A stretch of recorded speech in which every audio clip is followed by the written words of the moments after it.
Chinese companies looking to list in the United States have a way to do it, and Joseph Meuse helps them.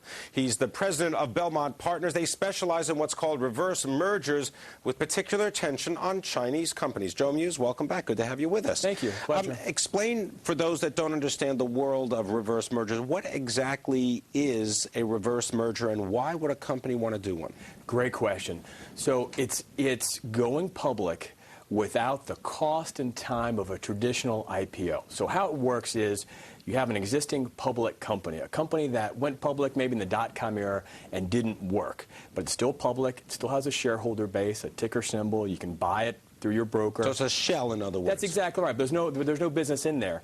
You take an operating private company, you merge it into the public structure. The public structure changes its name to reflect the new private company, and hopefully at the same time as the private company merges in, money comes in from investors, right? And recently a lot of institutional investors are doing this because instead of going 12 or 18 months setting up your IPO, costing the company millions of dollars and hoping when the company goes public the market conditions are right, you can go into a public structure and get money in a matter of weeks or months. Do you have to actually then go and file like an S1? I mean, is there the same amount of documentation and information available about a company that does a reverse merger as one that does a traditional initial public offer? Absolutely. A lot of these are done on the over-the-counter bulletin board. We have to file what's called a Super 8K, which consolidates the financials of the private company and the public structure as if it was a public company that was on the Amex or the NASDAQ. So same amount of disclosure. All right. Now, but a lot of these companies, they tend to be very, very small cap companies, and we're talking micro cap.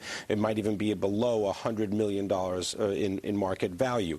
Is that then giving the stock markets that trade these, or the investors that trade these, does that give them an opportunity for, I don't know, some kind of misallocation of funds or some kind of malfeasance underneath this? There are definitely risks involved. But to go public, the company has to have SEC qualified audited statements. So the company already meets a certain threshold of safety, for lack of a better word. There are companies that list that have an initial market cap of less than 100 million, a number of them that have greater than 100 million. But over the last 2 years, this whole market has transformed itself. Chinese companies listing here in the U.S.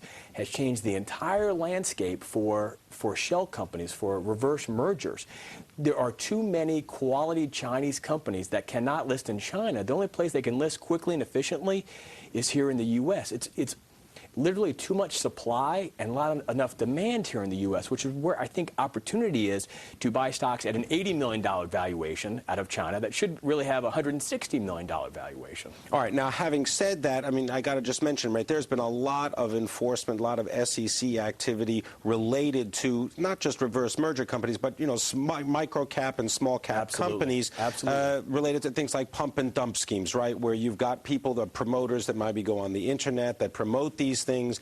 The stock runs up. Well, by the time everyone's figured out that maybe the company isn't all it was cracked up to be, the guys who promoted the stock have all left. Right. So reverse mergers have had that negative connotation or feel for a number of years. What I can say is that over the last 3 or 4 years, as real institutional money comes in, multi-billion-dollar hedge funds coming into the space, they're not interested in any kind of pump and dump scheme, right, as it relates to these, especially Chinese companies. They're interested in the long-term viability, the opportunity to invest in a Chinese deal at a PE of 5 when the American counterpart's trading at a PE of 25. All right, let's talk about one of them. I mean, let's just give an example, Sure. right? This is China Northeast Petroleum Holdings. We're talking at a market cap of about $114 million. That's right. This is what, a Chinese energy company? They explore for crude oil. Right, absolutely. So I'll sum this company up in one sentence. They make money at $15 a barrel. $15 a barrel. It's absolutely amazing. How do they make it at $15 a barrel? So Doesn't it cost them something to get it out of the ground? Right. It's a really interesting business model. So they have contracts with PetroChina, long-term leases, I should say, on oil fields that are hard for PetroChina to get to, hard for them to put a pipeline in place. So they literally go out with labor, manpower, and trucks, and they get it in those hard-to-reach places, low-cost labor, low-cost trucks, and they deliver it under contract to PetroChina. Recently listed on the Amex, so it's starting to gain some exposure out there. $15 a barrel, and the amazing thing, it trades at less than a 6 times PE, less than a 6 multiple, which I think is amazing. You got any of your money behind this? Let me ask.